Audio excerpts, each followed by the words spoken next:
আজ কলকাতার রাজপথে শহীদ মিনারে ডিএ সহ অন্যান্য দাবিতে সরকারি কর্মচারীদের যে অনশন আন্দোলন চলছে তাকে তার সমর্থনে সেখানে উপস্থিত হয়েছিলেন আইএসএফ চেয়ারম্যান এবং ভাঙড়ের বিধায়ক নওশাদ সিদ্দিকী।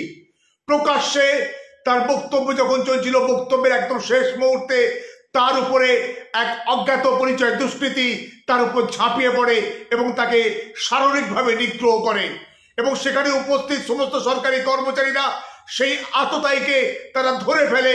হয়তো তার আরো বড় কোনো ক্ষতি বা লোকসান নওশাদ সিদ্দিকীকে পৌঁছে দেওয়ার জন্য তাকে পাঠানো হয়েছিল এবং আমরা মনে করছি এটা কোনো মামুলি বিষয় নয়, এর বিরুদ্ধে গভীর ষড়যন্ত্র আছে এবং বিভিন্ন রাজনৈতিক দলের নেতা মন্ত্রী বা স্পোক্স পার্সনরা বিভিন্ন সময় নওশাদ সিদ্দিকীর বিরুদ্ধে গত 21শে জানুয়ারির পর থেকে তার বিরুদ্ধে প্ররোচনা দেওয়া হচ্ছে এবং নওশাদ সিদ্দিকী বা আইএসএফ এর বিরুদ্ধে বিভিন্ন রকম কটূক্তি করা হচ্ছে।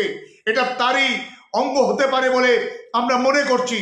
আমরা খুব গভীরভাবে আশঙ্কিত যে নওশাদ সিদ্দিকীর যে নিরাপত্তা চূড়ান্তভাবে হুমকির সম্মুখীন, তার নিরাপত্তা চূড়ান্ত বন্দোবস্ত এই রাজ্য সরকারকে করতে হবে।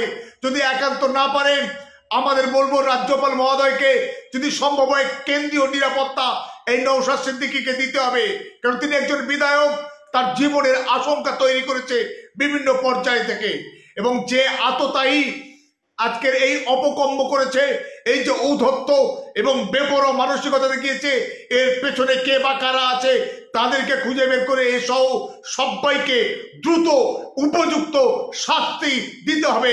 না হলে বাংলার মানুষ, বাংলার সংখ্যালঘু খেটে খাওয়া গরিব পিছিয়ে পড়া মানুষ এই অন্যায়, এই অপশাসন, এই দুষ্কৃতিরাজ, এই তাণ্ডব অবিলম্বে বন্ধ না হলে তারা কিন্তু মুখ বুজে সহ্য করবে না।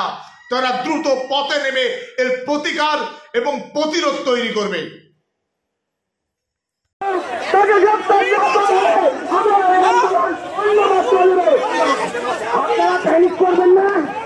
দায়িত্ব নিয়ে প্ল্যান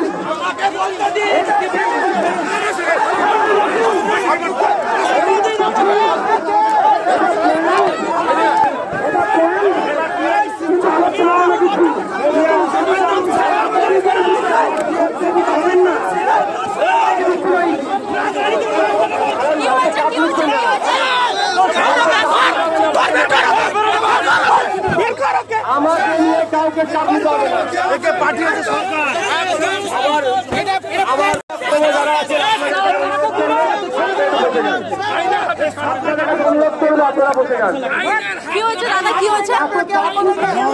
গায়ে হাত দিয়েছে